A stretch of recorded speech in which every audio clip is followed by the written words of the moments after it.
Buenos días. Bueno, pues vamos a informar este día 29 de diciembre, jueves, ya estamos por terminar el año. Ahora sí vamos a escuchar la del fin de año, la del año viejo. Alguien nos dijo, ¿no? ¿Quién era el compositor? Sí, ¿de dónde es? Porque ya llovió, ¿verdad? Pero siempre se escuchaba esa. Vamos a ver si encontramos la ficha. Ya la tiene. Bueno, al final.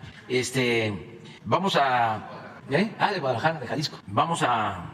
Jalisco tiene muy buenos compositores. Por ejemplo, Marco Antonio Muñiz es de Jalisco, ¿no? ¿No? ¿De Michoacán? No. Muñiz. Ese no se podía llevar serenata con él porque salía la novia y quería saludarlo a él, no al novio, porque uno de los mejores cantantes de México. A ver si también ponemos algo de él, ¿no? Ya debe estar grande, pero qué voz. Hay una que me gusta mucho de él. Bueno, me gusta mucho. Por amor, bueno, ya tenemos repertorio. Vamos a escuchar el informe sobre autos extranjeros que se están regularizando y ya se tomó la decisión de continuar con el programa. Va a informar Rosa Isela Rodríguez, secretaria de Seguridad y Protección Ciudadana, que nos da mucho gusto que se está reincorporando después de que tuvo un accidente, dirían en algunos lugares, una caída. Es que ella es joven, pero ya la gente mayor, pues debemos de tener cuidado. Y ya en escaleras y en el baño, hay que tener barandales, porque es riesgoso ya las caídas, ¿no? A determinada edad. Pero Rosicela está muy joven y se recuperó pronto. Adelante. Con su permiso, señor presidente. Muy buenos días a todas y a todos. Informar sobre los avances al cierre de este año del programa de regularización de autos usados de procedencia extranjera. Una estrategia que nos encomendó el señor presidente López Obrador desde marzo pasado y que ha contribuido a mejorar la seguridad, la legalidad y la certeza patrimonial de más de 1 millón de familias mexicanas. Como ustedes saben, la iniciativa presidencial siempre ha sido clara y con una profunda visión social como característica de la Cuarta Transformación de la vida pública de México. Señor presidente, su instrucción ha sido atendida. Este programa que usted concibió ha beneficiado a hombres y mujeres que hacen uso legítimo de estos vehículos, dándole certeza jurídica sobre los mismos y que además tiene como un beneficio general una mayor seguridad para la población, toda vez que el registro de estas unidades desincentiva su uso para cometer delitos. Al 28 de diciembre de este año, la regularización de vehículos ha operado con éxito a través de 141 módulos ubicados en 14 estados de la República: Baja California Sur, Chihuahua, Coahuila, Durango, Jalisco, Michoacán, Nayarit, Nuevo León, Puebla, Sinaloa, Sonora, Tamaulipas y Zacatecas. En total, en estos 9 meses de funcionamiento del programa, se han regularizado más de 1.047.000 vehículos. Asimismo, se han obtenido recursos por más de 2.600 millones de pesos. Y como fue su instrucción, los mismos serán destinados para la pavimentación de las vialidades donde se aplica el programa. En algunos municipios ya se está haciendo. Al momento, ya se han validado con las entidades más de 1.700 millones de pesos, como está en esta gráfica, y se han pagado 676.100.000 pesos. Quiero aprovechar esta oportunidad para hacer un reconocimiento de corazón a los gobernadores de los estados participantes y a sus equipos, a instituciones como la Secretaría de Gobernación, la Secretaría de Hacienda, la Consejería Jurídica, a los hombres y mujeres con vocación de servicios que han hecho posible el éxito y la buena acogida de este programa que usted concibió, señor presidente, para este país. A los compañeros y compañeras de la Secretaría de Seguridad y Protección Ciudadana y al Registro Público Vehicular, así como al Secretariado Ejecutivo, que asumieron esta encomienda con compromiso y entusiasmo. Y sobre todo, a las miles de familias que han dado lo más valioso que todo gobierno puede pedir a los ciudadanos: su confianza. Esta estrategia es una muestra de que la paz no se construye por medio de la fuerza y la violencia, sino a través de las acciones que generan bienestar. Finalmente, también informar que, atendiendo a la instrucción presidencial, los esfuerzos para regularizar los vehículos usados provenientes del extranjero van a continuar durante 2023. Del próximo 1 de enero al 31 de marzo los 141 módulos establecidos en 14 estados de la República van a seguir funcionando para todos aquellos que aún no se han beneficiado de ellos puedan hacerlo el año próximo. Con esto volvemos a refrendar el compromiso del Gobierno de México para generar beneficios concretos, certeza jurídica y seguridad para las familias de todo el país. Entonces, señor presidente, de acuerdo a esa instrucción, a partir de este fin de año, a partir de hoy, de mañana, se publica por parte de la Consejería Jurídica, de la Secretaría de Gobernación, el nuevo decreto que permite ampliar el programa por 3 meses más. Y aprovecho el uso de este importante espacio para también dar información sobre el tema de preliberaciones y amnistías. De acuerdo con la instrucción del presidente de México, Andrés Manuel López Obrador, hemos podido liberar a personas que por falta de recursos económicos, en su gran mayoría, no contaron con una defensa jurídica adecuada para obtener algún beneficio. Por eso llevamos a cabo un trabajo coordinado con autoridades federales y estatales de Procuración y Administración de Justicia, así como de la Secretaría de Gobernación, para avanzar en la liberación de personas adultas mayores, de personas con enfermedades graves o en fase terminal, también personas víctimas de tortura o personas que han permanecido durante mucho tiempo en prisión sin ser sentenciadas. Del 21 de noviembre en este año al 28 de diciembre, es decir, al día de ayer, han quedado en libertad en este periodo 692 personas que permanecían en algún centro penitenciario. 662 fueron preliberaciones y 30 amnistías. Mientras que en un periodo más amplio, de acuerdo a cuando nos dieron la instrucción de acelerar este proceso, de julio pasado a la fecha, 4,120 personas han sido preliberadas y hoy pueden ser partícipes de un acto de justicia del gobierno. Además, en este mismo periodo se han otorgado 220 amnistías. Decir que en total 4,340 personas han sido liberadas y hoy se encuentran con sus familias buscando reincorporarse plenamente a su vida. Con acciones como estas avanzamos en la construcción de una sociedad más humanitaria, igualitaria y justa, porque la libertad después de la vida es el bien más preciado del ser humano. Muchas gracias por su atención. Muchas gracias. Con su permiso, señor presidente. Muy buen día para todas y para todos. Me voy a permitir dar un informe sobre uno de los programas más importantes que encabeza el Gobierno de México en materia preventiva. Me voy a referir al Sistema de Alerta Sísmica Mexicana, pero antes quisiera referirme al Servicio Sismológico Nacional, que suele confundirse. El Servicio Sismológico Nacional es una acción, un programa que encabeza el Gobierno de México y que nos auxilia y además determina como institución oficial la Universidad Nacional Autónoma de México. Este Servicio Sismológico Nacional nos auxilia dando los datos precisos del epicentro de un sismo, la ubicación precisa, la magnitud y la profundidad. Repito, estos datos oficiales nos otorga la UNAM a través del Gobierno de México para auxiliar a la población con la información fidedigna. Cuenta con una instrumentación sísmica en todo el territorio nacional. Este Servicio Sismológico Nacional está ubicado en todo el territorio nacional. Aquí en el primer mapa podemos ver la distribución de los sensores de banda ancha del Servicio Sismológico Nacional para la detección y el registro de estos sismos. Hay que puntualizar que este servicio no lleva a cabo alertamiento. Solamente nos otorga los datos fidedignos en cuestión de segundos de en dónde se está llevando a cabo, la magnitud y la ubicación. Ahora bien, el sistema de alerta sísmica fue diseñada principalmente para la Ciudad de México, para alertar a la población sobre los sismos que ocurren en las costas de Guerrero. Como todos sabemos, el tiempo de alertamiento está en función de la distancia del epicentro de la magnitud. Como sabemos, en los sismos en la costa pueden brindar hasta 40 segundos a la población del Valle de México para tomar una determinación de auxilio y de resguardo para la vida.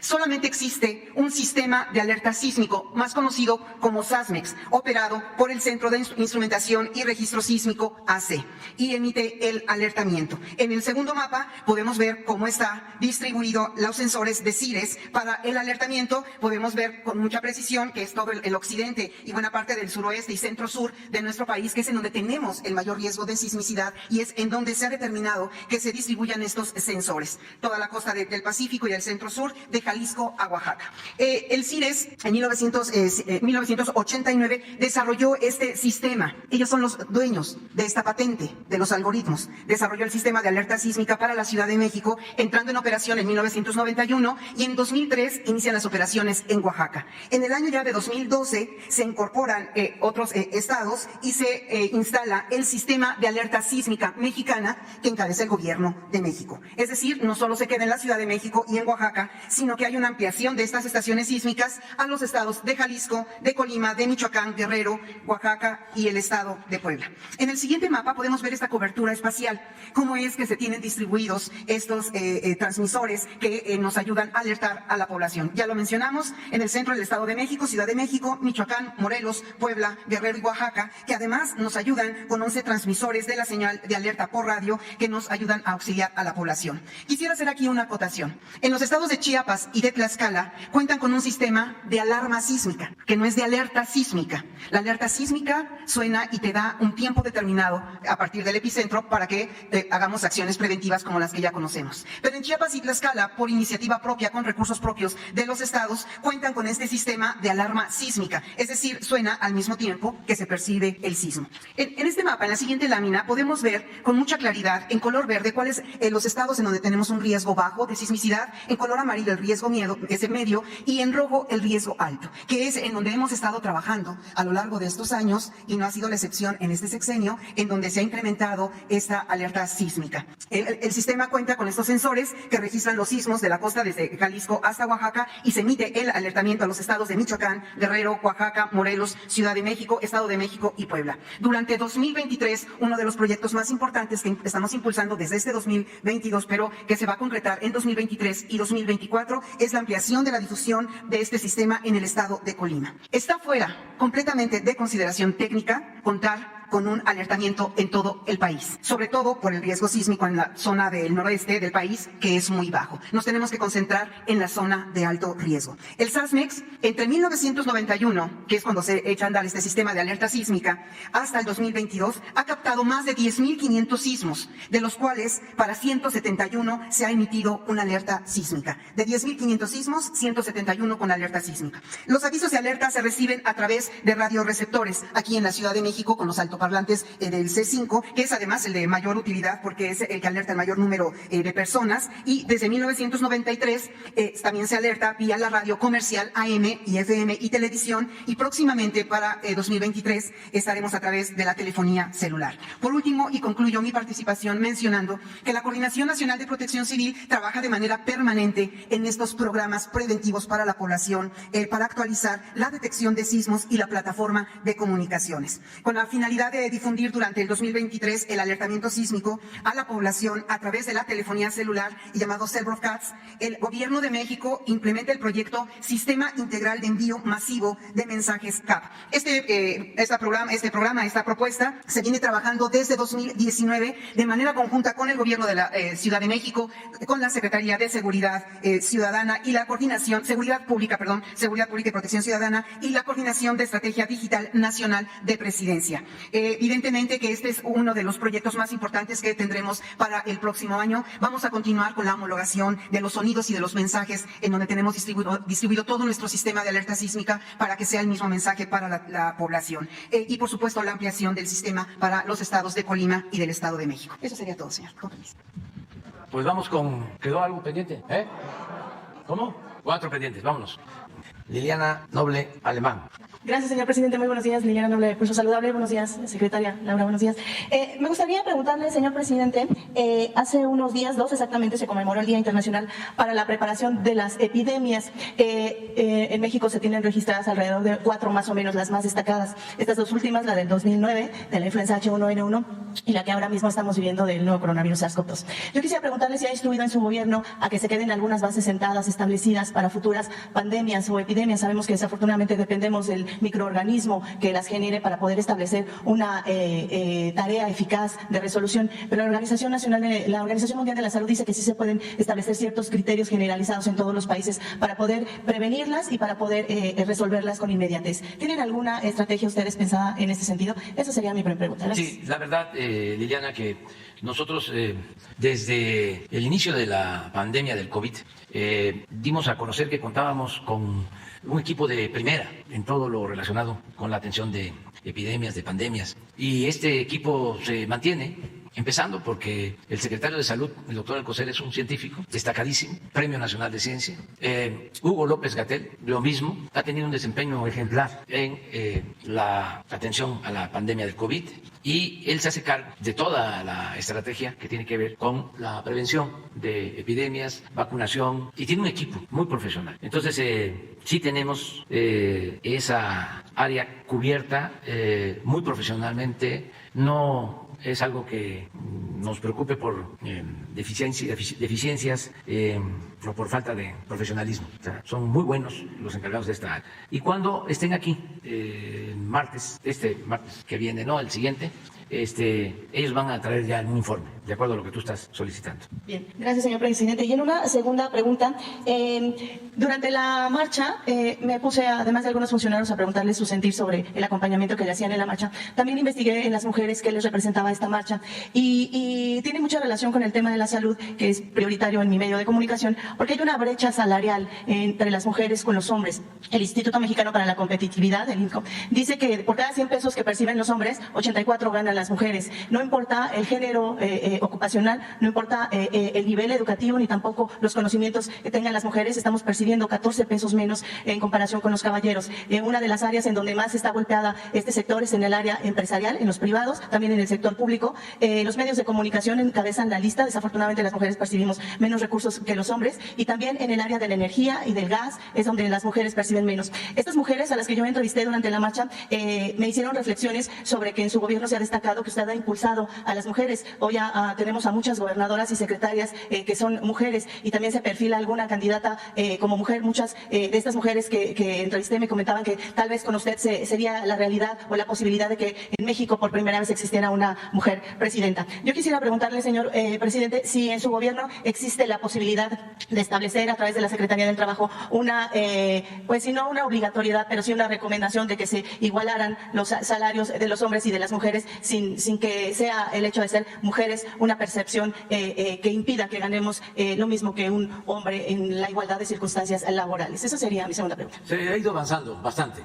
Antes era más la diferencia, completamente injusto. Ahora es menos. Se destaca más la participación de las mujeres en todas las áreas, y además el ingreso. Yo puedo decirles que en los programas de bienestar, que estamos hablando de 25 millones de familias, pues la mitad son mujeres de beneficiarios, incluso hasta en labores del campo. En el Sembrando Vida ya el porcentaje de participación de mujeres es muy alto. En el programa de fertilizantes para la producción ya la participación de las mujeres es también muy alto, y en todo lo que tiene que ver con educación son mayoría. O sea, reciben más becas mujeres que hombres, estudiantes. Y esto se está expresando, manifestando cada vez más en el gobierno nuestro, también más mujeres. Y pues una recomendación, para no hablar de consejo, pero a lo largo de mi vida pública he constatado de que las mujeres son muy responsables, muy trabajadoras, honestas, son muy buenas para el servicio público. Aquí está. Laura Velázquez, de Protección Ciudadana, ha hecho una labor excepcional. Protección Civil, de primera. Todo este año enfrentamos inundaciones, derrumbes, estuvimos también afectados por temblores, afortunadamente no de mucha intensidad, pero ella está pendiente. Seguridad Pública, por primera vez una mujer, y con un desempeño ejemplar, respetada por los secretarios de Defensa, secretarios de Marina, por el secretario de Gobernación, por los integrantes del Gabinete de Seguridad. Ella coordina. Entonces, sin duda, las mujeres pues tienen un desempeño de primer orden. Y en cuanto a lo económico, pues es completamente injusto, no tiene ninguna justificación el pagar menos a una mujer que a un hombre. Ese es mi punto de vista. En el gabinete nosotros procuramos mantener el equilibrio. Tengo la dicha de que cuando fui jefe de gobierno eran más las mujeres que integraban el gabinete que los hombres, y fue un buen gobierno, si no, no estaría yo aquí. Y ahora también, la mitad mujeres, la mitad hombres, y un buen trabajo. Desde luego, cuando hablamos de elecciones para gobernadoras, gobernadores, presidentas, presidentes, ahí es igual. Estamos por la igualdad de género, ¿no? Porque a veces decimos igualdad de género y estamos pensando nada más, sí, en un género, y es igualdad. Y todos tienen las mismas posibilidades. Y en el caso de nuestro movimiento, pues ya definimos el método para elegir, que va a ser una encuesta, y la gente va a decidir a quién quiere, y es a quien vamos a apoyar, mujer o hombre o mujer. Entonces, eso está ya resuelto, pero sí, tenemos que seguir luchando. Además, ya es un movimiento nacional, mundial, mayoritario, porque de acuerdo a la población en México son más las mujeres que los hombres. Entonces es un movimiento mayoritario. Gracias, señor presidente. Y finalmente, tuve la oportunidad de estar en CIRES, en la Colonia del Valle, y me decía el ingeniero, y quisiera, si me lo permite, preguntarle a Laura, lo que entiendo es que ellos desarrollaron el algoritmo y ellos tienen esta herramienta para que cuando sobreviene el sismo, lo mandan directamente, este alertamiento, al sistema de alerta sísmica. Y de ahí se reproduce a través de estos sensores que se tienen en estas zonas de alta complejidad. Yo quisiera conocer, si me lo permite, señor presidente, Laura, si existe algún retraso, ¿tendría que ver con el C5 o hay de qué forma se podría resolver este pequeño espacio que a veces hasta de 20, 30 segundos, que son muy prioritarios en un alertamiento sísmico, pero que pudiera ser, me hacían referencia el ingeniero en CIRES, que pudiera ser ahí una cuestión de la réplica del C5. ¿Esto es así o cómo funciona exactamente? Gracias. Sería bueno también que explicaras de quiénes fundaron e integran esta asociación, porque son ingenieros y algunos fallecidos que iniciaron con este sistema y hay que recordarlos porque gracias a ellos se inició con lo de la alerta sísmica. Con permiso, presidente. Retraso en el sonido en el altoparlante. Sí, en efecto, de manera permanente se está dando mantenimiento a los altoparlantes del C5 para que no haya, no sería de alto funcionamiento, porque la alerta sísmica se da en tiempo y forma. Es uno de los proyectos más eficientes en el mundo. Evidentemente que por eso continuamos trabajando con el CIRES, porque lo hemos constatado, su eficiencia es magnífica. Sí nos ha alertado hasta por 30 segundos, incluso más, para alertarnos y podernos resguardar. Por eso es de que el Gobierno de México determina continuar trabajando al lado del CIRES, que como bien dices, ellos son los dueños de la patente y de estos algoritmos. El CIRES es una asociación civil constituida en 2002 y esa es con fines no lucrativas, dedicada a la investigación científica y tecnológica. Se creó como un centro de fundación, es el Centro de Fundación Javier Barros Sierra, en junio de 1986, un año después del gran sismo de 1985. Y esto fue principalmente con el objetivo de promover el desarrollo de la tecnología aplicada en la instrumentación sísmica.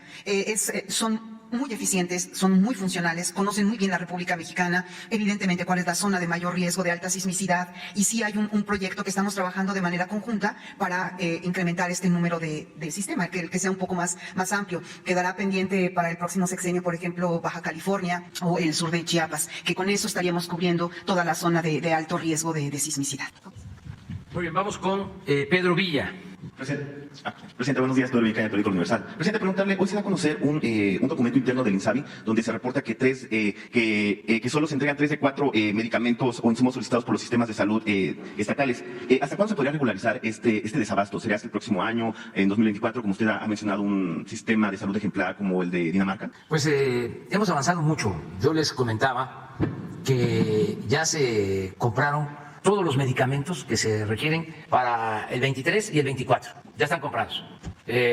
Las claves, así se les conoce, que se requieren para centros de salud, para hospitales. Ya salimos adelante con esto que estaba echado a perder por la corrupción. Era el negocio de políticos y de traficantes de influencia. Ya hemos hablado de que 10 empresas que ni siquiera tienen laboratorios le vendían al gobierno 100,000 millones de pesos y 3, 60,000 millones de pesos. Fueron las que hicieron la campaña en contra de nosotros de que no había medicamentos para niños de cáncer y toda la campaña en contra de los medios de información, porque también los medios estaban involucrados. Estas empresas pagaban publicidad a los medios de información, entregaban moches, chayote a ciertos periodistas. Nada más que eso ya se terminó. No se podía comprar los medicamentos en el extranjero, estaba prohibido por ley. Tuvimos que hacer una reforma legal y abrir la compra a países del extranjero. Hicimos un acuerdo con la ONU y ya tenemos la adquisición de los medicamentos. Ahora tenemos que seguir con la distribución de los medicamentos y luego la llamada última milla, ya la entrega a cada unidad médica, a cada centro de salud, a cada hospital, y en eso estamos. Se ha avanzado mucho.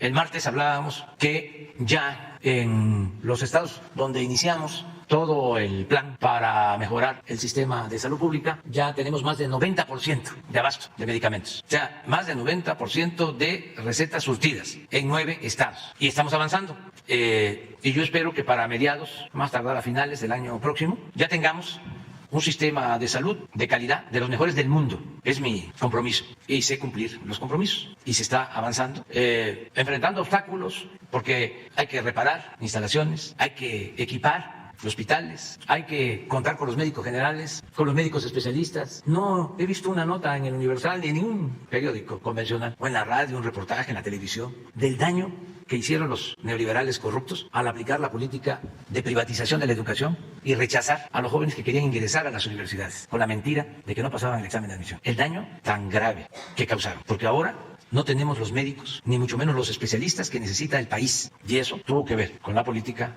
neoliberal o neoporfirista, la política privatizadora, de pensar que la salud como la educación son privilegios y no derechos de los ciudadanos. Entonces no ha habido autocrítica. Afortunadamente vamos saliendo. En el caso de los médicos, estamos contratando médicos de otros países y haciendo convocatorias para que se cuente con los especialistas que se necesitan en todo el país. Nos ha ayudado mucho, mucho, y se lo agradecemos de todo corazón al gobierno de Cuba. Acabo de hablar con el presidente Miguel Díaz-Canel antier por teléfono. Conversamos y le agradecí porque nos han enviado 500 especialistas. Y así es como venimos avanzando para que tengamos todos los especialistas. Porque ayer o antier, el martes, lo decía Zoé Robledo, casi no había consultas que daban especialistas o que los pacientes necesitaban especialistas. No se daban consultas porque no se tienen especialistas. Cuando inició el gobierno nuestro, yo tenía ya pensado el levantar el sistema de salud. Y lo primero que hice en el 19 fue una gira para visitar 80 hospitales del programa IMSS Bienestar. Y no se me va a olvidar de que de esos 80 hospitales, 3 están en Yucatán, porque ese programa no lo descentralizaron y tiene unidades médicas, y si hay 20, 30 unidades médicas, hay un hospital de segundo nivel que atiende las unidades médicas. Pues en mi caso de Yucatán son 3 hospitales y en ninguno de los 3 había pediatras. Y así recorrí y no había especialistas. Entonces, por eso le agradecemos mucho al gobierno de Cuba y desde luego refrendamos nuestra hermandad con el pueblo de Cuba y con todos los pueblos de América Latina y del Caribe. Me gustaría este fin de año hablar con todos los presidentes, no lo puedo hacer, pero un saludo al pueblo de Guatemala, al pueblo de Honduras, al pueblo de El Salvador, al pueblo de Belice, un saludo al pueblo de Argentina, al pueblo de Uruguay, el pueblo de Perú, que ahora está atravesando por una situación difícil, deseándoles que el año que viene sea mejor. Y también un saludo al pueblo de Brasil. Hoy sale Beatriz, mi esposa, me va a representar en la toma de posesión del presidente Lula en Brasilia. Va a ser el día 31, el día 1, iniciando 2023. Y sostengo lo que dije cuando estuvo por acá el presidente electo. Pienso que Lula es una bendición para el pueblo de Brasil. Va a haber en Brasil igualdad y alegría con Lula. Entonces, esto que sostienes sobre los medicamentos ya lo estamos atendiendo y queda como compromiso público el que vamos a tener uno de los mejores sistemas de salud pública el año próximo. Esto significa que todos los que no tienen seguridad social, que es la mitad de la población, van a poder ser atendidos médicamente. No solo se trata de que se tenga el llamado cuadro básico de medicamentos, un número determinado, no, sino todos los medicamentos que se necesiten y de manera gratuita. Es garantizar el derecho a la salud. Entonces, es un proceso.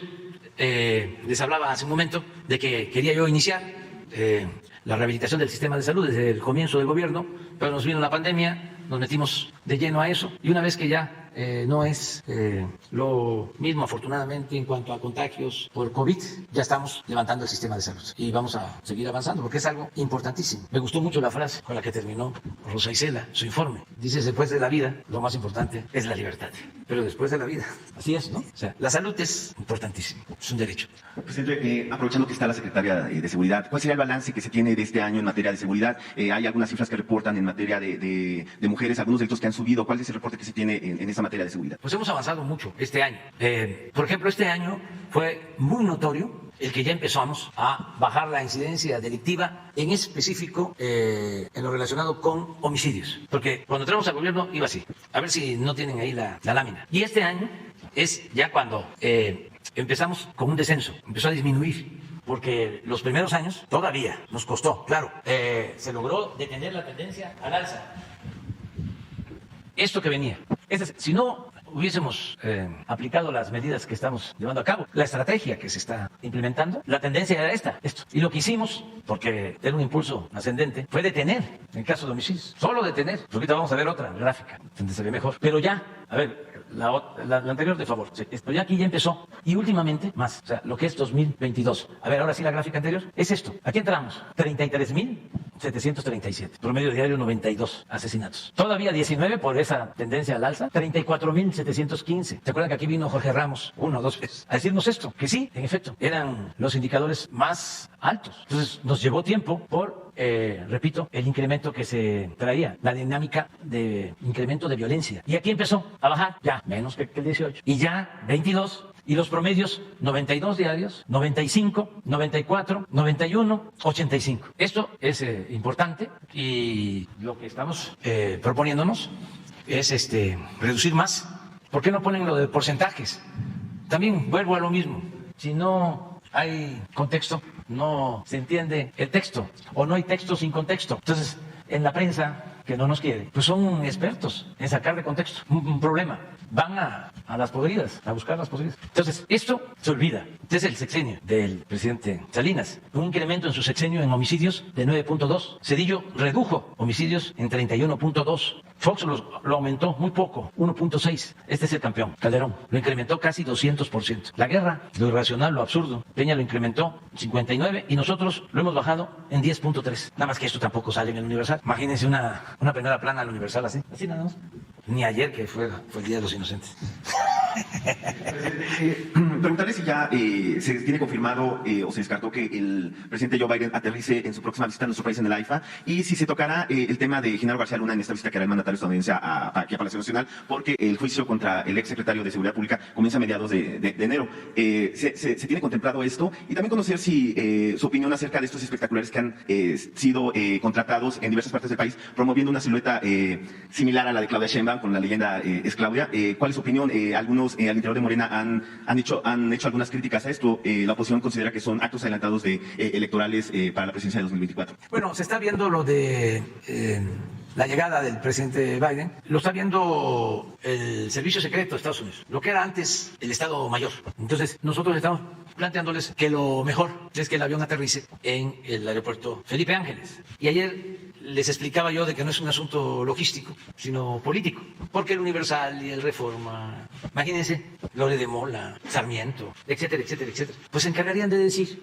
de que es tan inseguro y está tan mal hecho y tan distante el aeropuerto Felipe Ángeles que ni el presidente Biden quiso llegar a ese aeropuerto, o sus agentes de seguridad no lo recomendaron, aun cuando ya el primer ministro Trudeau aceptó llegar. Entonces, es solo lo que se les está informando al gobierno de Estados Unidos, que no se presten a esta oposición ramplona y conservadora, ¿no? Que se vale de todo, pero eso lo van a resolver los de la secreta. Le decía yo a uno de ellos, que además se portan muy bien cuando voy a Estados Unidos, que son los que cuidan, que aparte de la CIA y la DEA existe el servicio secreto que tiene esa función, y hay uno que es muy simpático y son buenas personas. Le contaba yo que allá en mi pueblo había un agente que nos vigilaba cuando éramos opositores, ya murió, finado, de aquellos agentes, policías que tenía gobernación antes, que de repente, casi siempre, se reunían en el Café Habana, allá en Bucareli, y tenían uno o dos, y todavía están algunos, y eran muy notorios, pues, muy conocidos. Y este era también muy simpático. Y le decíamos nosotros, ¿eres de la secreta o no? No te puedo decir porque si no ya no voy a ser de la secreta. Pero en eso están, ¿no? Están resolviendo los de la secreta. Aquí, afortunadamente, ya no está el Estado Mayor Presidencial, porque esos eran los que mandaban. No podía el presidente hacer nada, lo tenían rodeado. 8,000 elementos. Eso tampoco lo ha publicado el Universal. Cuidaban al presidente de México. 8,000 elementos del Estado Mayor Presidencial. Y ahora en la ayudantía son 15. La mayoría mujeres, por cierto, y profesionales, que se van ahí formando porque recorren todo el país conmigo, van aprendiendo, van conociendo México, recogiendo los sentimientos de la gente, van consolidándose en sus ideales, en sus principios, y ya cuando vemos que están formados y hay algún lugar en donde requerimos a alguien de confianza, a ver, tú estudiaste economía, tú estudiaste ciencia política, tú estudiaste ingeniería, tú estudiaste contabilidad, jóvenes, aquí hay que formar cuadros, hay que pensar siempre en el relevo generacional. ¿Qué otra cosa preguntaste? Lo de Claudia Sheinbaum, los espectaculares que se han contratado. Pues eso es un asunto del movimiento, del partido. Lo ideal sería que todos tuvieran la misma oportunidad. Yo sí puedo decirles que no tengo preferencia por ninguno. Para mí, todos los que aspiran de nuestro movimiento son de primera, reúnen todos los requisitos, tienen un perfil excepcional. No solo son de los mejores servidores públicos, administradores políticos de México, sino del mundo, para que dimensionemos lo que tenemos. De los mejores del mundo. Y vuelvo a repetir, no es fácil gobernar. No es que es un actor, un cómico que le cae muy bien a la gente, un artista, un millonario. No. La política es un oficio, un noble oficio, que no solo requiere de la más alta calidad espiritual, sino de experiencia. Y por eso estoy muy contento, muy contento, porque los que están son de verdad, de primera. Sería lamentable, ¿no?, que iniciar un proceso de transformación no tuviésemos opciones para garantizar la continuidad con cambio, que no tuviésemos relevo con las características que se requieren, que se necesitan. Entonces, Claudia, muy buena. Marcelo, muy bueno. Adán, muy bueno. Y todos los demás.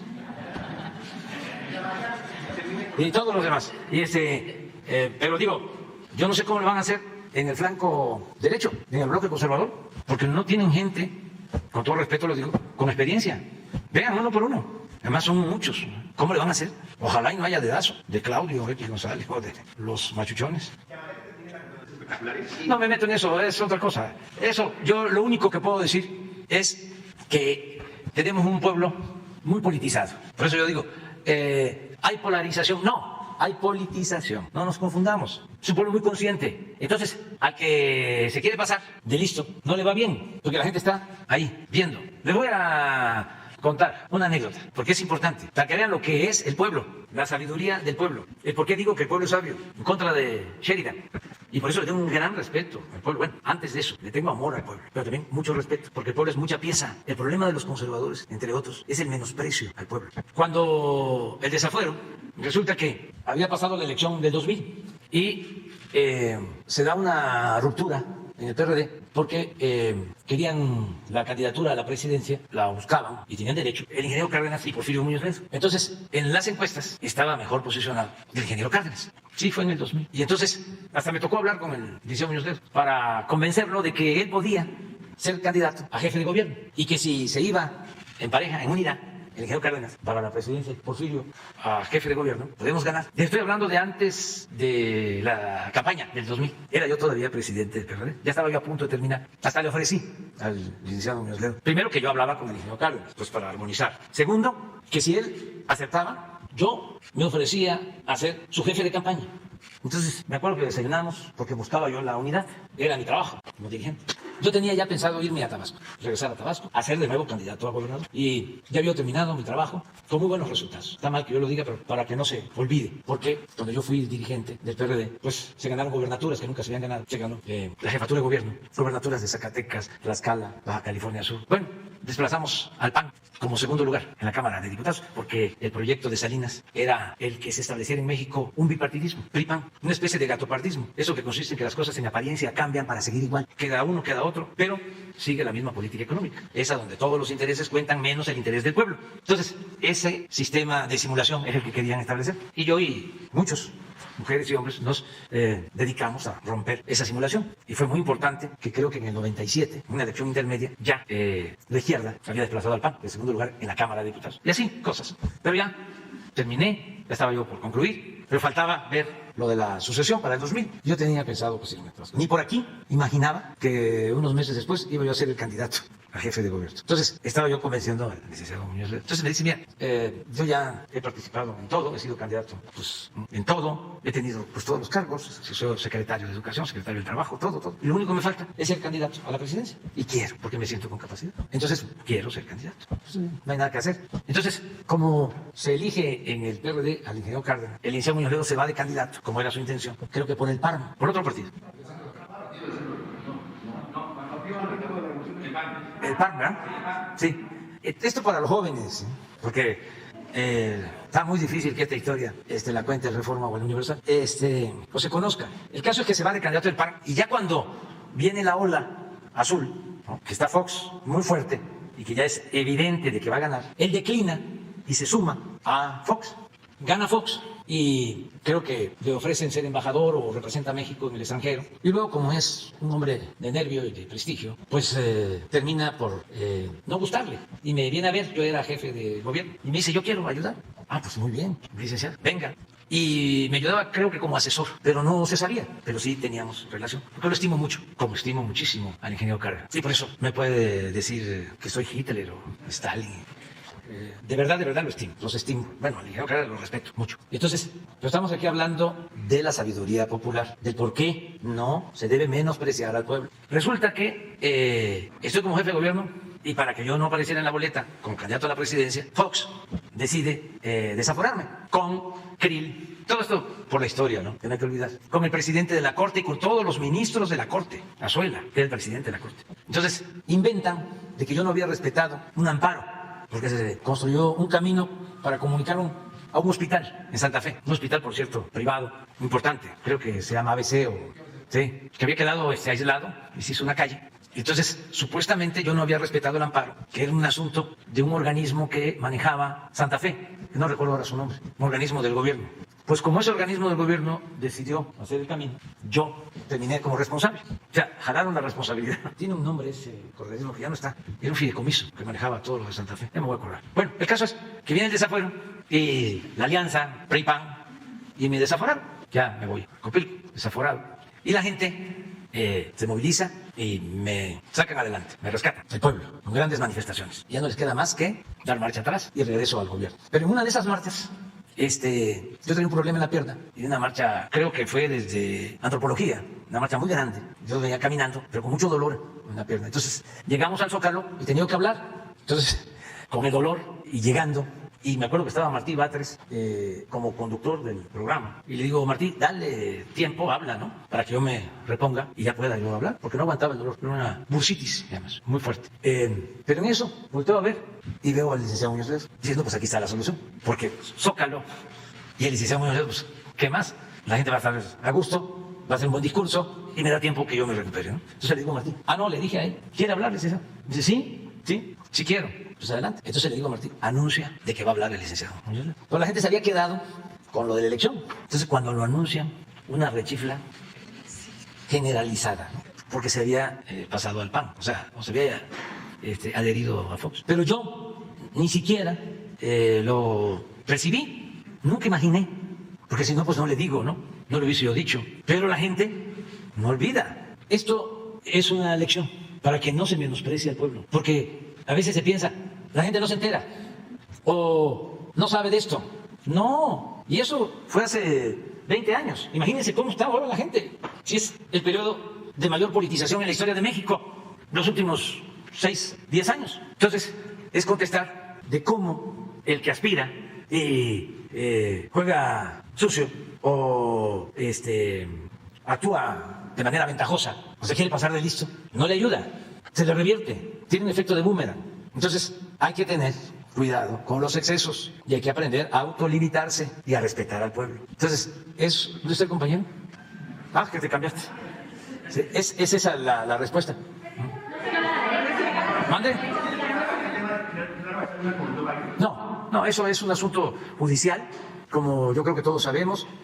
Ya va a iniciar el juicio a García Luna en Nueva York en enero, y ese es un asunto que tiene que ver con la justicia en Estados Unidos. Son los abogados defensores de García Luna y quienes lo están acusando por parte de la Fiscalía de Estados Unidos.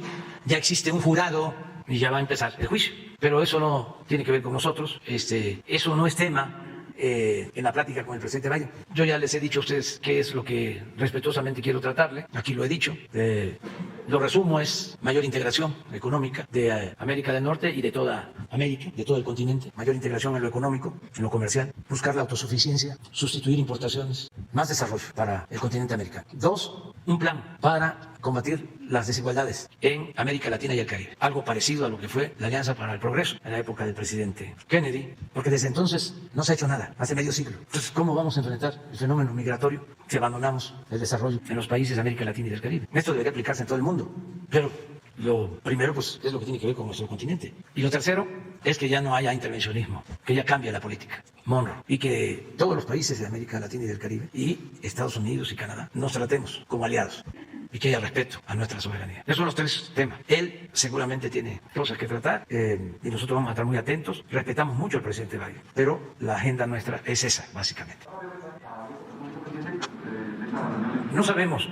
Yo lo que sí quiero es enviarle una carta antes de la reunión bilateral para que esto que estoy planteando, que lo estoy desarrollando, lo tenga antes del encuentro. Porque si no, aunque desde luego que es muy importante conversar, además con un estadista, van a salir cosas buenas para nuestros pueblos. Pero si ya hay un documento previo, esto puede ayudar a que tratemos más estos temas y que también el presidente Biden pueda preparar su agenda, lo que nos quiere plantear. Entonces sí quiero, como el día 2, enviarle un documento, o sea, previo. Porque si no, lo que se hace en estos casos es que, no siempre, pues, yo con el presidente Trump, incluso con el presidente Biden, he tenido acuerdos así, directos, y no nos dedicamos a firmar comunicados conjuntos, que es más que nada formalidad.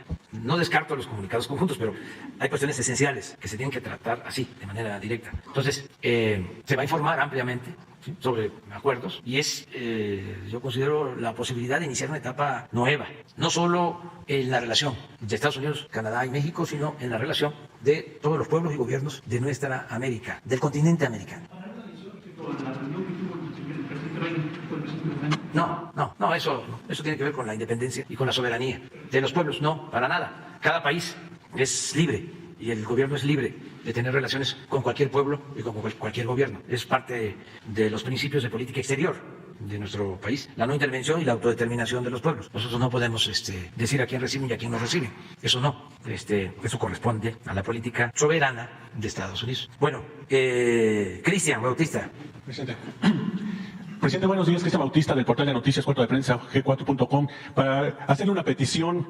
Los ejidatarios Candelario Olvera, Ambrosio, Paulino Valerio Rueda y Cirilo Delgadillo de la Luz, representantes de los pueblos unidos que comprenden más de 1,318 familias de campesinos de los poblados de San Pedro, Azcapotzaltongo, hoy Villa Nicolás Romero, Santa María Magdalena, Cahuacán, Transfiguración, Monte Alto, Bondequi, en Chapa de Mota, todos en el Estado de México, solicitan su valiosa y urgente intervención, presidente, con la finalidad de que se gire sus apreciables instrucciones a las dependencias y organismos competentes para que de forma integral se solucionen las injusticias que padecen y que se otorgue la titulación de los certificados parcelarios y certificados de derecho de uso común de las superficies comunales y ejidales poseídas ancestralmente. Desde 1926, tribunales agrarios de la SEDATU fueron declarados firmes, resultando que hasta estas instancias no se ha resuelto.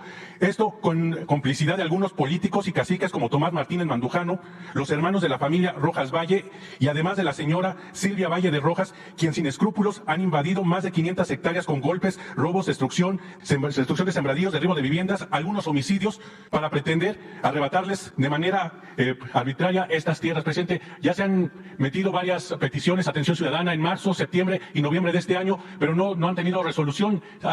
Se han sido canalizados a funcionarios que no tienen la facultad para resolver esta problemática. Estos ejidatarios ya son personas grandes, han sido golpeados, amenazados, ¿sí? Se sienten que están vigilados por estas personas, estos caciques, esta familia ligada al gobierno del Estado de México, principalmente al gobernador Alfredo del Mazo.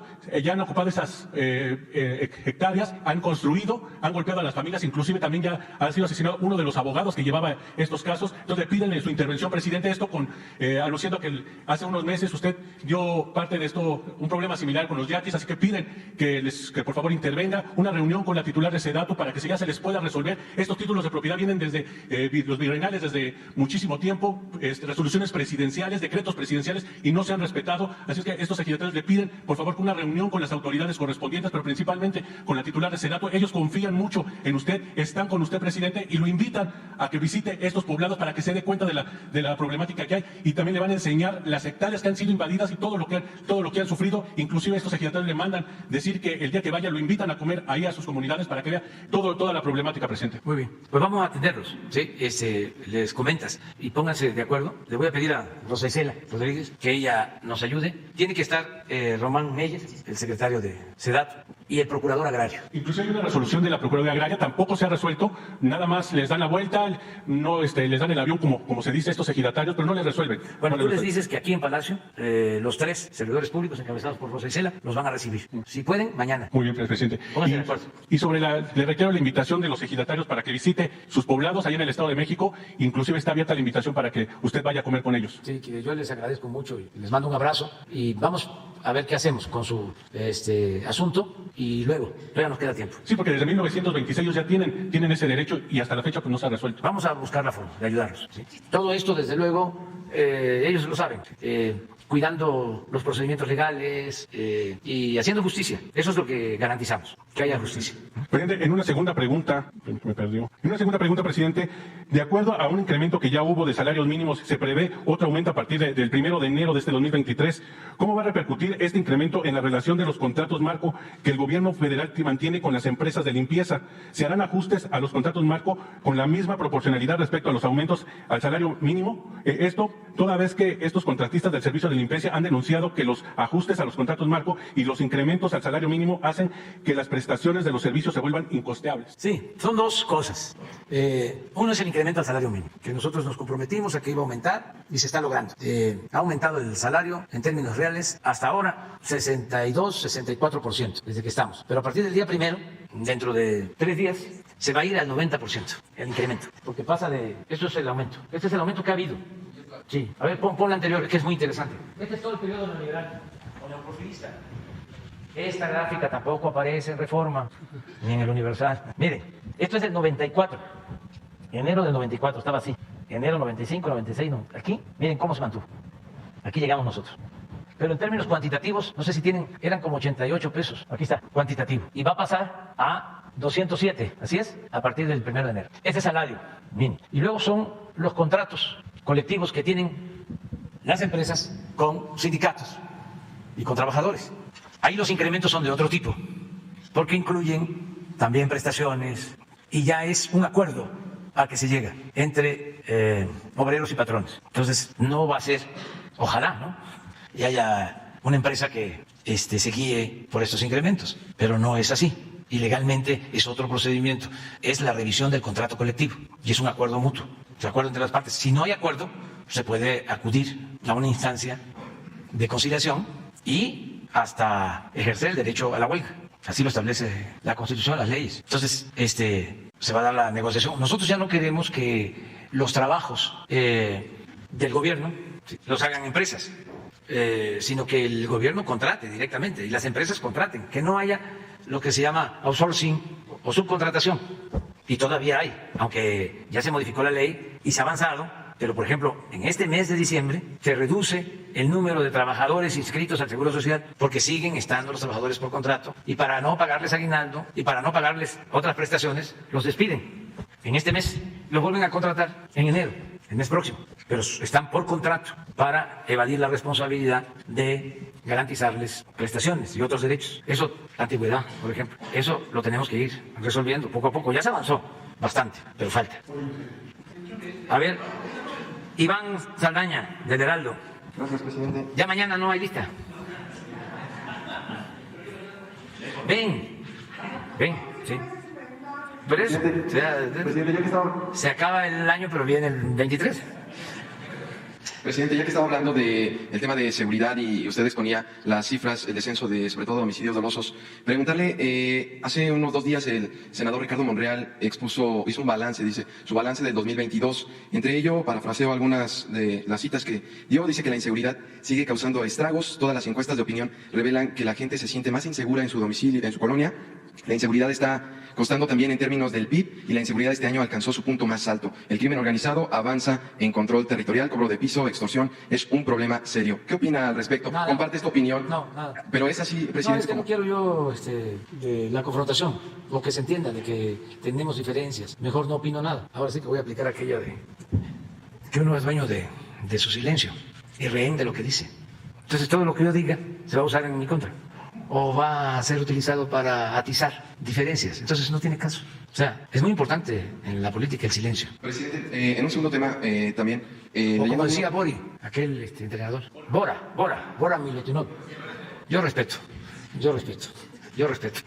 Presidente, en un segundo tema, hablando con algunos sectores de la Iglesia, señalaban que usted ha expresado su respeto, admiración, simpatía por el Papa Francisco. Sin embargo, es de los pocos presidentes que no han invitado a un Papa a México, por lo menos que se haya hecho público que haya habido una invitación. Me parece que en los sexenios pasados, en la mayoría, con los presidentes han recibido algún Papa. Solo creo que Felipe Calderón fue el único que no lo recibió. ¿Usted invitaría o ha invitado en algún momento o invitará al Papa Francisco también a una visita a México? Ya lo invité con el jefe de Estado del Vaticano, que platicamos y estuvo conmigo. Creo que nos hemos encontrado como 2 veces con el jefe del Estado Vaticano y lo invitamos al Papa. Yo tengo, independientemente de lo religioso, le tengo mucho respeto y admiración al Papa Francisco. Lo considero un hombre muy humano, que ha sabido poner a la Iglesia Católica en correspondencia con las realidades de injusticia que han prevalecido, sobre todo en los últimos tiempos. Él constantemente está hablando de la desigualdad, de la pobreza, de la discriminación,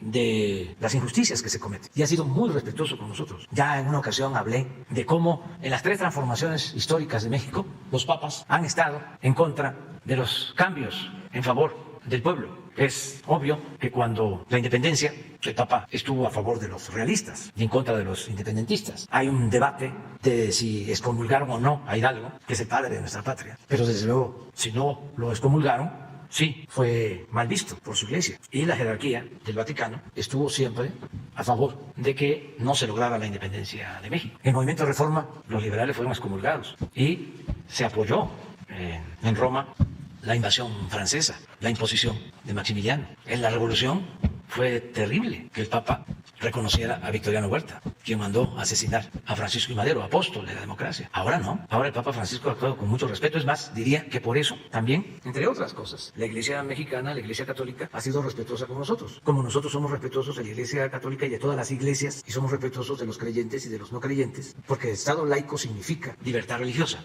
Es que no haya una sola religión que domine, eso es Estado laico, y al mismo tiempo que haya libertad de creencia. Entonces sí, ya, para información, de acuerdo a lo que me estás preguntando, ya lo invité. ¿Y qué le contestaron del Vaticano? ¿Vendrá antes de septiembre de 2024? No sé, es que ya el Papa pues está cuidándose y hace bien, y aquí siempre va a ser bienvenido. Y repito, en lo personal lo admiro, lo considero el político más importante del mundo en la actualidad, independientemente de ser el dirigente religioso del catolicismo. Por eso, cuando nos toca participar o nos piden nuestra opinión sobre la guerra de Rusia y Ucrania, decimos, hay que buscar un acuerdo de paz. Y proponemos, entre otros, proponemos a 3. Presidente Modi, primer ministro Modi de la India, al secretario general de Naciones Unidas, Guterres, y al Papa Francisco, a los 3. Y creo que eso ayudaría muchísimo. Lo que pasa que pues, son muchos intereses, pero hay que seguir insistiendo hasta conseguir la paz. Mandaré un mensaje por la salud del Papa Benedicto XVI, que incluso el Papa Sí, Francisco... deseo que salga adelante, que se recupere. Tengo con él una buena experiencia. Vino a México, creo que era presidente Felipe Calderón. Entonces me invitaron a los candidatos. Fue en vísperas de una campaña. Y como lo invitaron los conservadores, y él tenía fama de ser un papa conservador, temía de que viniera a hablar mal de la izquierda. Me acuerdo que hasta me reuní con sacerdotes progresistas de México, porque sabía que, o temía, pues, de que iba a ser en contra de nosotros, buscando, ¿no?, la confrontación. Y les pedí que sacáramos una carta antes para atemperar los efectos de lo que yo consideraba era muy seguro, el que en sus homilías cuestionara, ¿no?, el movimiento progresista. Entonces, fue muy interesante porque los sacerdotes progresistas no quisieron, porque de todas maneras, aunque estén más cercanos al pueblo, son también muy institucionales. Y yo hice la carta en aquel entonces, fijando nuestra postura para que no lo desinformaran. Y oh, sorpresa, fue en Guanajuato la misa y su intervención, pero no solo la de él, la del obispo de Guanajuato. Fue una homilía, fue una intervención en favor de los pobres. Y luego él, además, es un teólogo de primer nivel, de lo mejor que tiene la Iglesia Católica. El Papa en retiro, sí, Benedicto, de lo mejor. Hombre muy preparado, muy preparado. Entonces, él vino con un discurso de avanzada, y me quedé muy satisfecho, muy contento.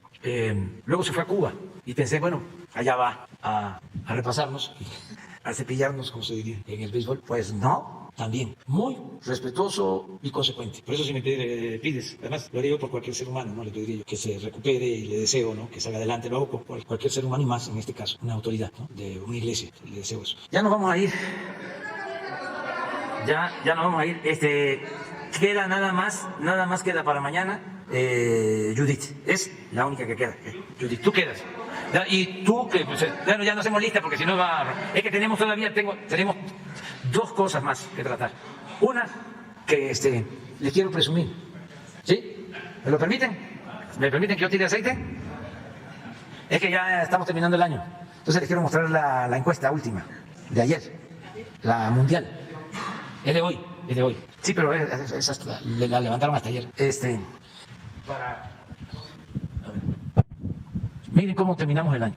Esta es una encuesta que hacen cada semana. Es una consultoría, Morning Consult. Es una empresa estadounidense. Y entonces están preguntando constantemente en todos estos países qué piensa la gente de sus gobernantes. Entonces sigue Modi arriba, primer lugar con 78. Y luego nosotros con 69. Modi trae 68 a favor, 18 en contra y 4 indecisos. Nosotros traemos 69 a favor, 23 en contra y 8 indecisos. Estamos en segundo lugar, o sea, nos hemos mantenido desde que se lleva a cabo esta encuesta en segundo lugar. Creo que en una ocasión, pero por nada, no sé qué pasó en la India y sí estuve en primero. Una semana creo. Suiza, tercer lugar, 57 a favor, 22 en contra, 21 indeciso. Australia, cuarto lugar, 59 a favor, 28 en contra, 14 indeciso. Italia, 50 a favor, 42 en contra, 8 indecisos. Señor Bolsonaro, que está terminando bien, porque trae 49 a favor, 43 en contra y 7 indecisos. Es decir, aquí se mide el más menos y él trae 6 de más. Luego está Irlanda, 41-42, y ahí es -1, con 17 indecisos. Luego el presidente Biden, 42-51, con 7. Luego Bélgica, 35-47. Luego el primer ministro Trudeau, 38-52, 10. Suecia,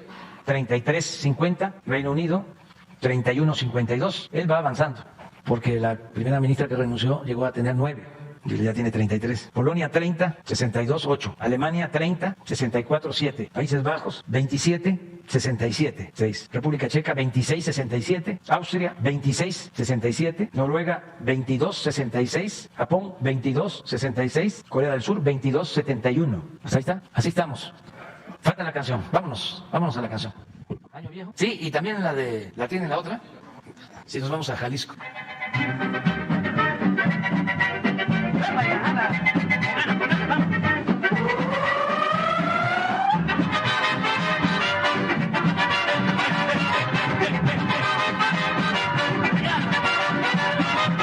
Yo no olvido el año viejo, me ha dejado cosas muy buenas. Yo no olvido el año viejo, me ha dejado cosas muy buenas. Mira, me dejó una chiva, una burra negra, una yegua blanca y una buena suegra. Me dejó una chivita y una burra muy negrita, una yegua muy blanquita y una buena suegra. Me dejó una chiva, una burra negra, una yegua blanca y una buena suegra. Me dejó cosas buenas, cosas muy bonitas.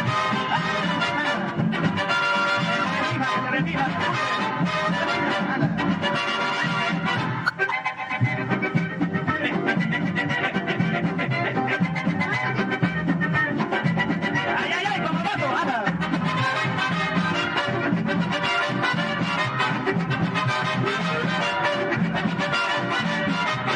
Yo no olvido el año viejo, me ha dejado cosas muy buenas. Ay, yo no olvido, no, el año viejo, me ha dejado cosas muy buenas. Me dejó una chiva, una burra negra, una yegua blanca y una buena suegra. Ay, me dejó una chiva, una burra muy negrita, una yegua muy blanquita y una buena suegra. Me dejó una chiva, una burra negra, una yegua blanca y una buena suegra. Ay, qué bueno para bailar, mira mulata, ay, qué rico para cantar. Dímelo.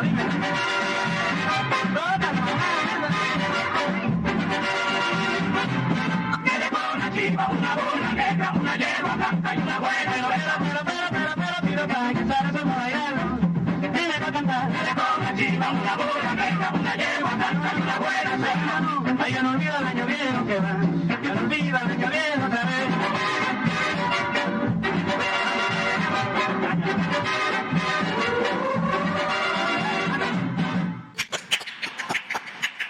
Me acordé de que la canción más escuchada, a lo mejor me equivoco, en Colombia es La Pollera Colora. Ya no tenemos la de... ese es un homenaje para él porque ya está grande. Pero, señor...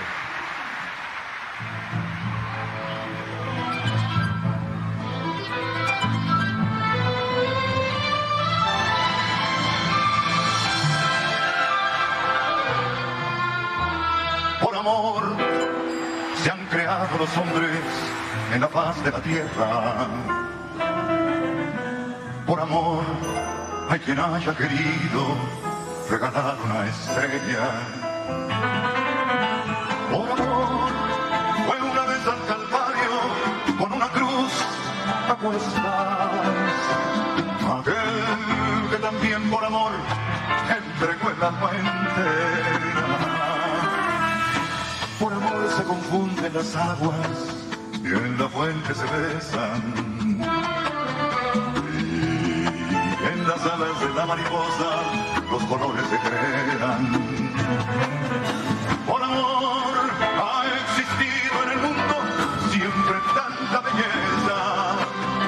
Y el color de la naturaleza se pintó por amor.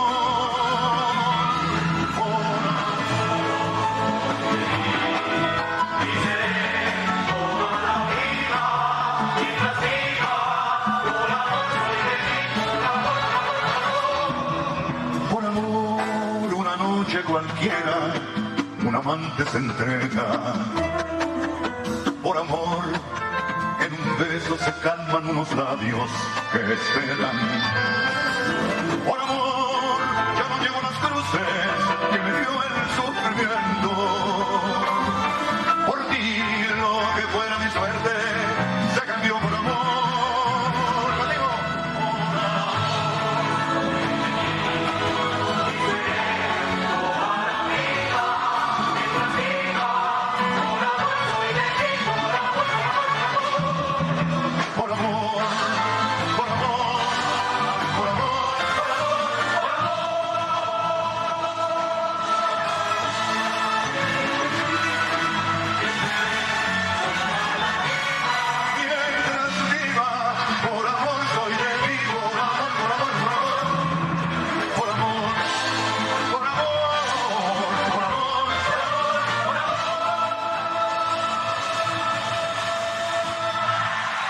Bueno, vemos mañana.